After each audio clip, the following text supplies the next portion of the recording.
why don't we get started? Welcome, everyone. Happy holiday season. We are thrilled to have you on today's webinar. I know that everyone or the majority of the people that are here probably have tons of end of the year reports and program wrap-ups to do. So we really appreciate you taking your time to be here today.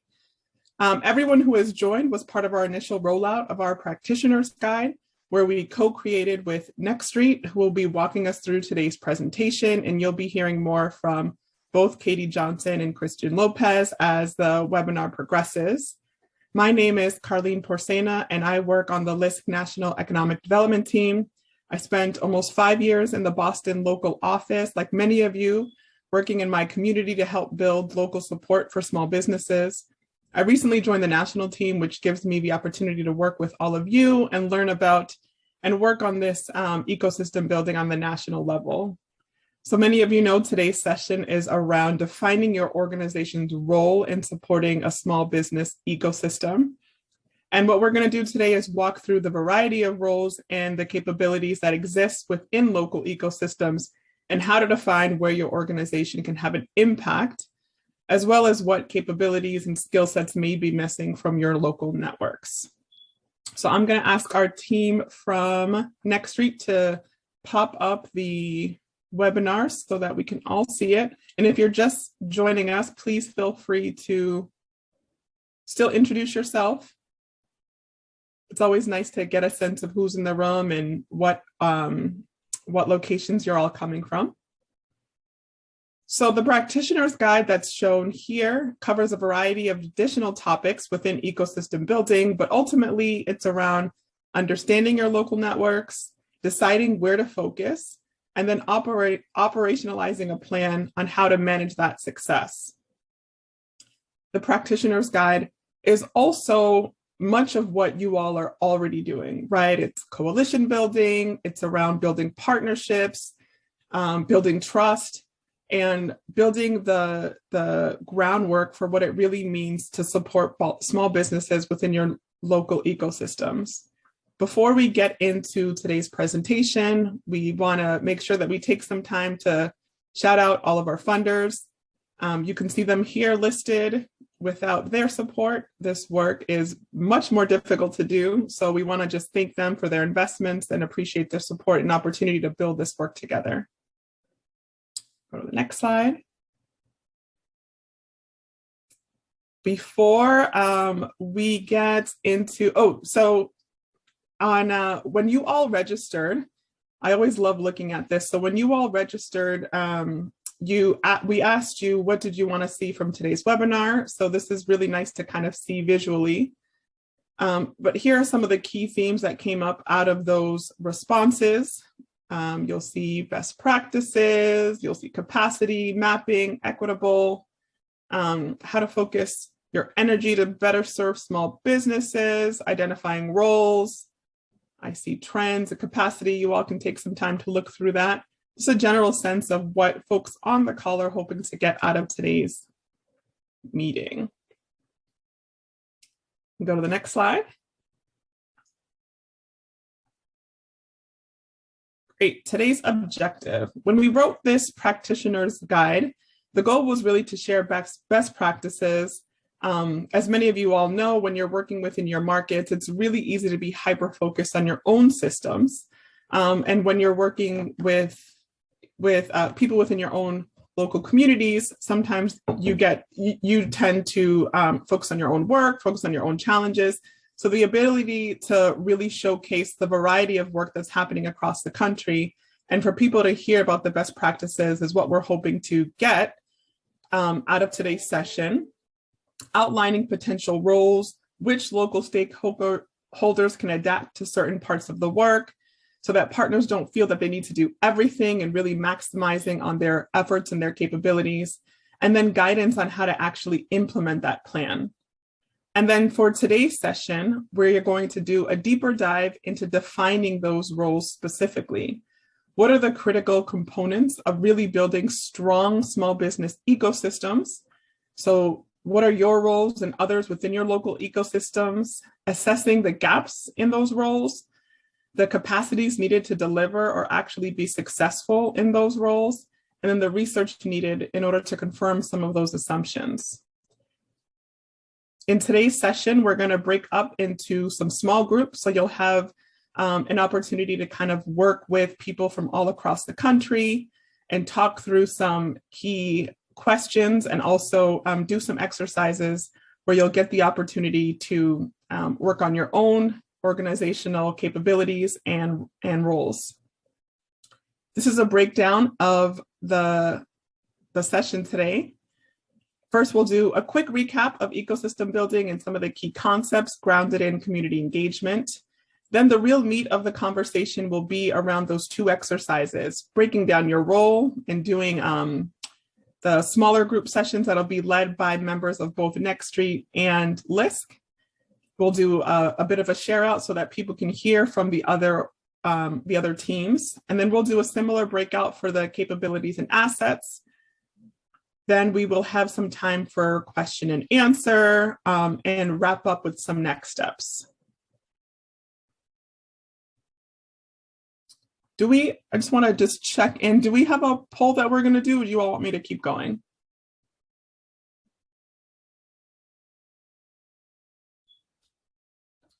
Carlene, I think let's go ahead and keep moving. I like your flow. Okay, perfect. And if you're just joining, thank you for joining us. Still, as I'm going through, we love to just kind of hear where folks are coming from. So don't be shy. Make sure that you are in the chat function, and throughout the presentation, feel free to send any kind of comments, any kind of questions that you might have. Make sure you're putting it in the question Q&A section so that people can get to it as the time progresses. And we'll also be able to answer those questions at the end.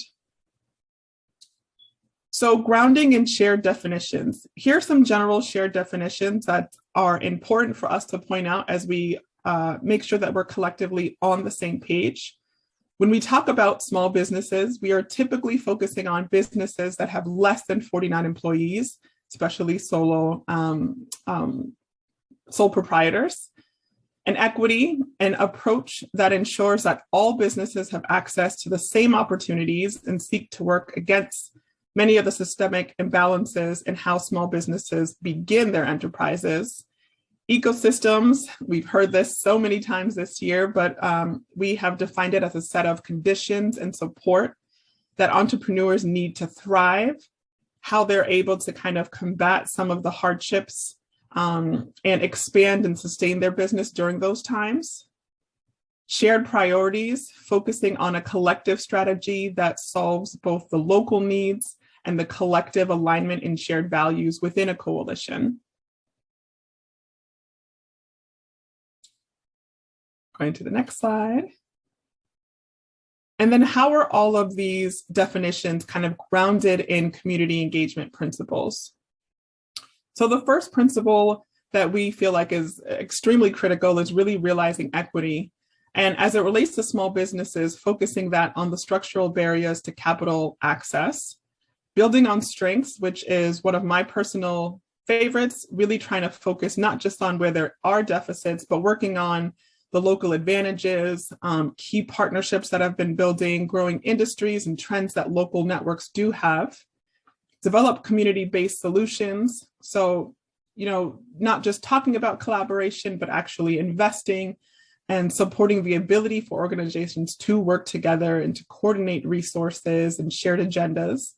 A commitment to place and concentration on specific communities, and creating new partnerships while leveraging old ones. So the importance of really supporting longstanding partnerships and collaborations while also having the ability to build on new ones and new opportunities.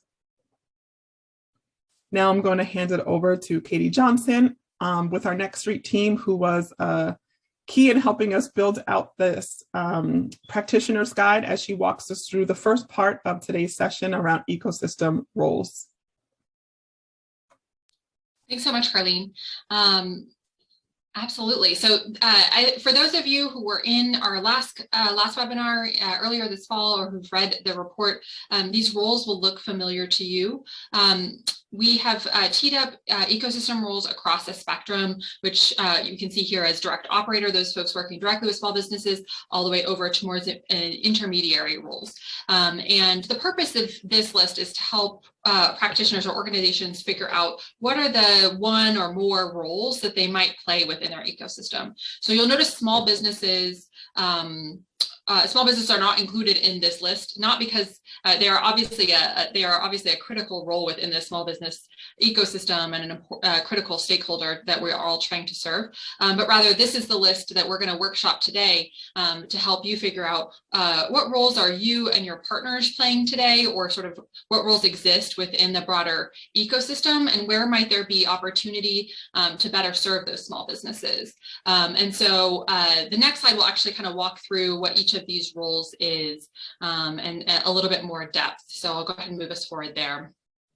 So overall, there are these 8 roles that we've defined. And as I mentioned, on the left-hand side of your screen are those direct operators, and on the right-hand side of the screen are those intermediaries. And so on the left-hand side, you'll see folks like services providers, capital providers. These might be folks who offer, what we sometimes jargony call technical assistance, business advising, business coaching. On the left-hand side, in addition to capital providers, this might be, is often debt or grant capital, could also be equity capital. And then in the middle, we start to get into more sort of intermediary roles, innovators, those who help introduce new offerings and products to the market. So you might be a capital provider and an innovator in the types of capital that you are bringing to the market, for example. Capacity builders, those are building skills and capacity of the operators. So whereas service providers and capital providers may be building small business capacity, what we're talking about here is those who help kind of build capacity of the overall ecosystem. I would argue that by being in this webinar today, you're seeking to build capacity within your ecosystem. And then the funder role, so those who are administering or even aggregating funding for an ecosystem to help with a program or with innovative delivery. You might be aggregating funding for a group of partners. You might be a funder looking to fund specific initiatives. Those would all fall within that funder bucket. Next, we have convener.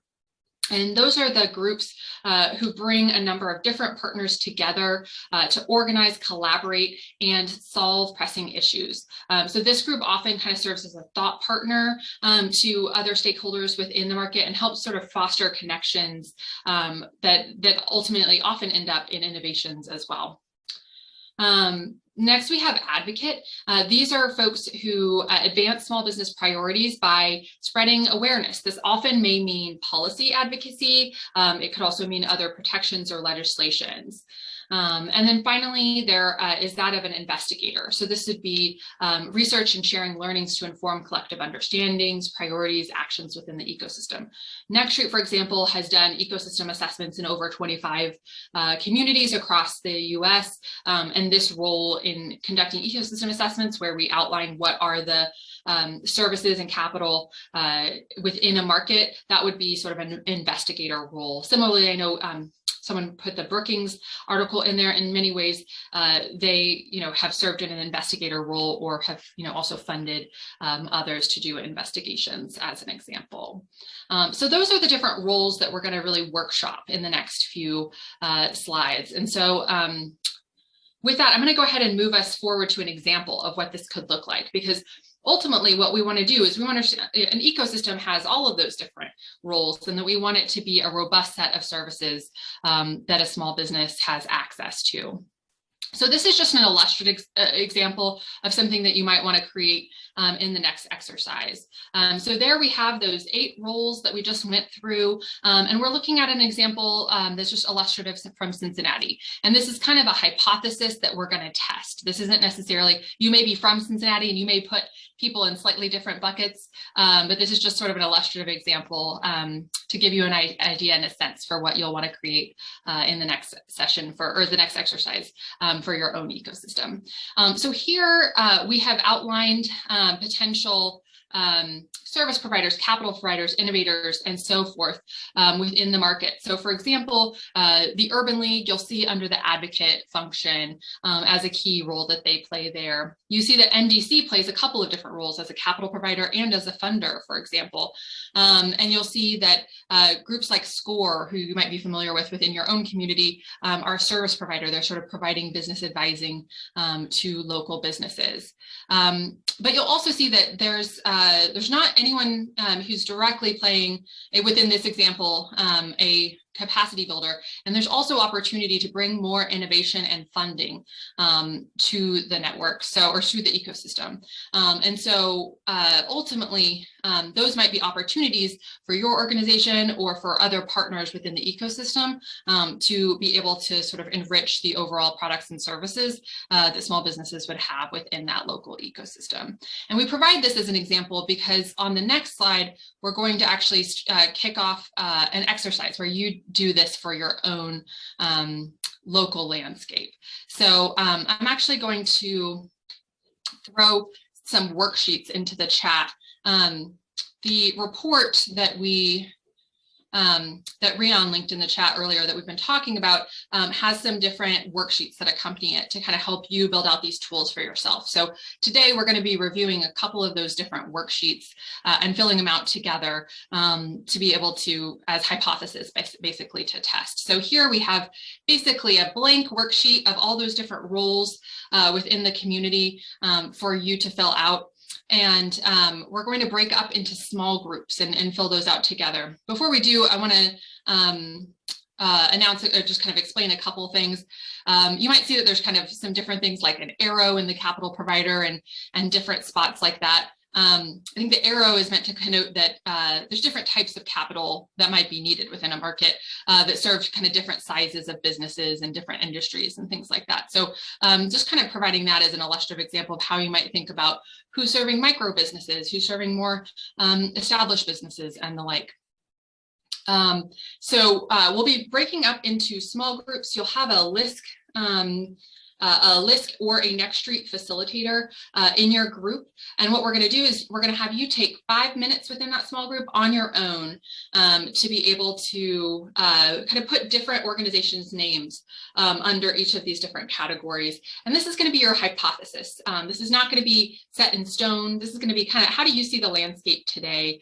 And that's going to percolate more questions for you about what more do I need to know about my ecosystem? Who do I need to test that with? And we'll kind of, we'll flesh that out as a group as well. So let's go ahead and go to the next slide where we'll tee up what some of those different questions might be. So as I mentioned, you'll take 5 minutes, you'll complete that worksheet on your own. And then within your small groups, you'll talk through a few different questions. Which roles have the greatest capacity today within your ecosystem? Which roles have the least or no support? And what organizations might help strengthen those ecosystem gaps? So we're kind of looking at what are your assets and where are your needs? And then what reasons do you think contributed to the evolution of your ecosystem and the trends you found in activity? Sometimes local legislation means that there's less CRA funding, for example. And so thinking about how that might change your approach to some of those different pieces. And then what other information would help you kind of build out your hypothesis, build out and test your hypothesis. So your small group facilitators will help you walk through all of that and any questions that you might have. Before doing so, I just want to pause because we just presented a lot of information and we'll get you over into those small groups to be able to answer any of your questions.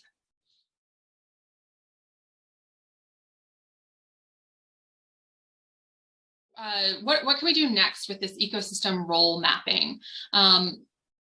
Today, you kind of built out what I call a hypothesis of your ecosystem role map. You probably want to actually go back and revisit that. You may have forgotten folks. You may want to learn more about some of the organizations to see what more they have there. So you could check their organizations, their websites or other community websites to see if there's others you've missed. You can talk to other local stakeholders, others in your organization to see who might they add to the list, where might they rearrange local roles. And then also as you're meeting with those folks, I think think the next exercise that we have is a good addition to what you might talk about with those groups.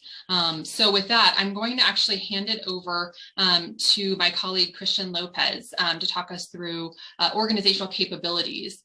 So these are capabilities that you would need to deliver on with those specific roles and assets that you might have within your organizations. Christian, take us away.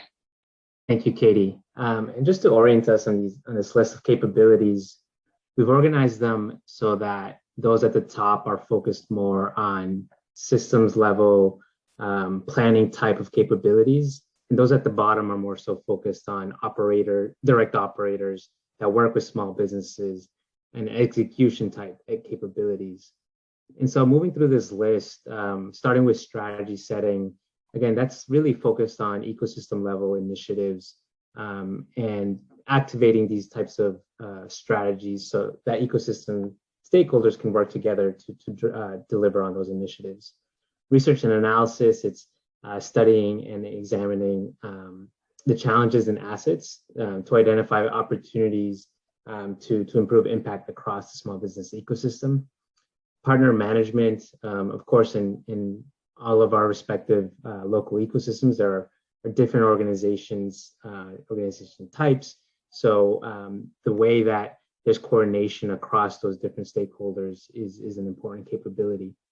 Awareness building, I think this falls closely to the advocate role about building awareness, getting the word out, marketing a lot of the initiatives that are related to small businesses.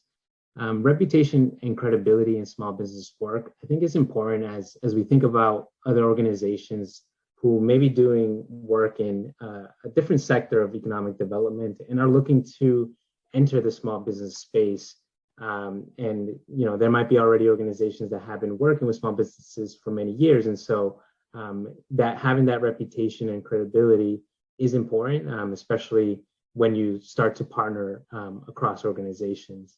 Fundraising, of course, is important to raise the funds needed to enact and execute on many of the initiatives for small businesses. Community small business engagement. This is more so directly related to the engagement with small businesses and understanding their needs, having relationships with small business owners to really understand how you can effectively support them. Impact measurement and evaluation, of course, it's understanding the progress that's made with the initiatives for small businesses, and also being able to collect data that can help course correct as you start to implement some of the work that you do with small businesses. Quality control and compliance is focusing on the delivering effective programs, but also some of these programs might be supported by specific entities that require certain reports. And so having the capabilities to gather that data and provide those reports to those entities is also an important capability. Program and product design, I think to effectively stand up programs that support small businesses is what this capability speaks to. And then the last two capabilities here are more so for the direct operators. So the capital administration and servicing. So for those that distribute capital, whether it's in the form of debt, equity, or grants. If it's in the form of debt, you having the capabilities to underwrite loans, and then after distributing them, servicing those loans and tracking the repayments and other reporting that's required for that, for example.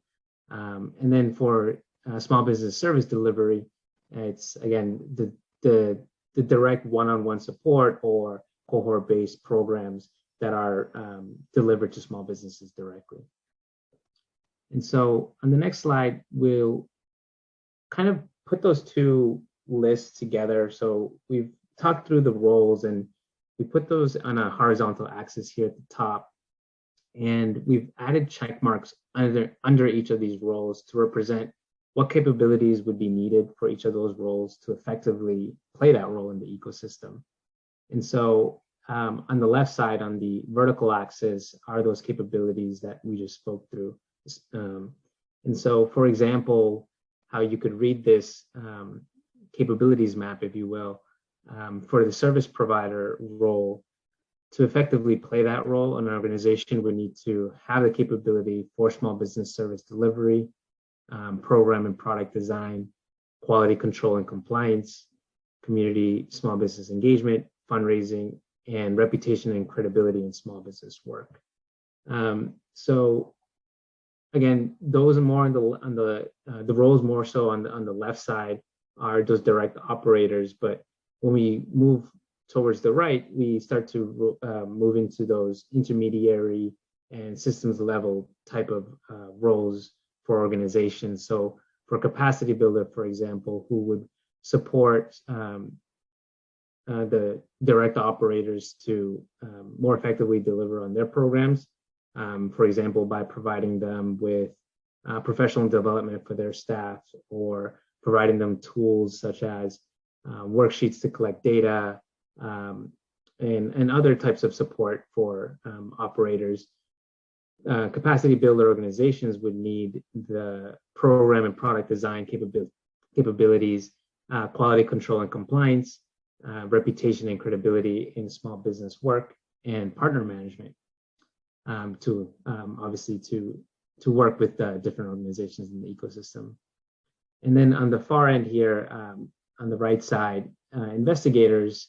I think one example of an investigator is NXST, who is an organization that performs research and informs the small business ecosystem on potential opportunities for small business initiatives.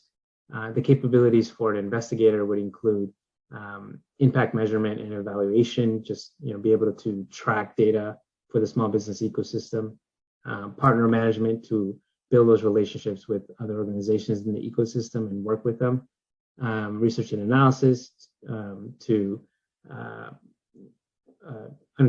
use previous research, and also interview local stakeholders to understand what's important in the ecosystem and what opportunities exist there, and strategy setting at a higher level to help organizations identify what initiatives to focus on in the small business ecosystem. And so this is a capability map that we'll use in our next exercise. So if we go on to the next slide, what we'll do is just quickly walk through an example organization, and we'll have each of us in our small groups quickly go through an assessment of our own organization's capabilities, and just with check marks, understand which capabilities our organization currently has. And so in this example, this organization has assessed its capabilities and has identified quality control and compliance, community small business engagement, fundraising, and partner management as capabilities that it has to be able to participate in the small business ecosystem. And so having identified these capabilities, we can then look across to the right at the different roles and start to see which which roles most closely align to the existing capabilities. Of course, it won't be a perfect match, but it can help us identify perhaps where there are gaps in the organization's capabilities, and also potentially identify which organizations to partner with to build some of those capabilities, so that in partnership that role can be delivered. And so for this example organization, we can see that it can potentially be a service provider. It can also be a capacity builder, for example. And in order to play those roles, let's take capacity builder, for example. We notice that there's a gap in the program and product design capability. And so the organization would have a couple of options as to how to build that capability, that program and product design capability. One option would be to hire staff and that has that capability, or to partner with an organization that is good at standing up programs and designing products to in partnership be able to deliver on that capacity builder role. And so I'll pause there and see if there's any chat. If there's any questions, you can drop those in the chat. But again, we'll use this capability map in our next small group discussions so that we can do an assessment for our own organizations and start to think through what capabilities still need to be developed, or which capabilities your organization can potentially lend to others as a starting point. So I think we can move on to the next slide. And I know that we are going to break up into small groups, and we'll follow a similar format from the last exercise. So take the first 5 minutes to do this assessment on your own, and then spend an additional 5 minutes in discussing amongst your groups. And we'll have a set of discussion questions that on the next slide that we can use to guide our conversation.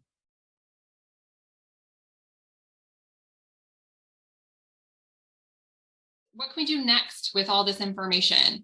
And so again, like with the roles piece, share these organizational capabilities with your coworkers, with those in your organizations, to say, would you rate us the same? Would you give us a different rating on any of these capabilities? And then talk about it with other local stakeholders to see how would they rate their capabilities, and what would they say about your capabilities? Would they say anything different? And then examine what might be needed across the ecosystem, across you and your partners, or how could you support each other by kind of comparing your list there. And then work with partner organizations to build out, okay, based on our lists, we're really strong in these couple areas, but we might want to think about broadening into these other places. And so ultimately, I think across both of these exercises, just really thinking about how do you take that hypothesis that you developed today and workshop it with others in your organization, others in your ecosystem, to think about sort of what capabilities can you build out, what capabilities can partners bring to the table to sort of best equip the ecosystem with those overall roles. I'm going to hand it over to Carlene to kind of close us out. Great. Thanks, Katie, and thanks everyone so much for joining us today. I hope that this was worth your time and worth, the afternoon that you all spent with us. A lot of what we can do here was really wrapped up by Katie in that last segment, but using these templates and documents that we have to really test out some of these assumptions that you have all made today. The point of having those kind of fillable templates is so that you can go back to your own networks and really use them. A lot of the times, like many small businesses within our work, we tend to work on it instead of, work in it instead of really like spending the time to work on the strategy and work on how we all collaborate. We know it's not always easy. In my small group, we talked a lot about competition within collaboration and how that can sometimes be a roadblock. So we want to continue having these conversations and really use some of the tools that we spent some time developing. If they're useful to you, we're going to have a survey that should be sent out in the next couple of days. We'll also be posting this webinar, and we'll share it with everyone that has attended. Our hope is to continue doing these type of webinars and information sessions over the next year. So any kind of feedback that you can give us around what you would like to learn, who should be involved, the kind of topics that will be really helpful within your ecosystems, please feel free to share that. Here you'll see contact information for both LISC and NXST. If there's any additional support that you all need, don't be shy, reach out to us. And again, thanks for joining. Have a great rest of your year. Thanks for NXST for hosting with us.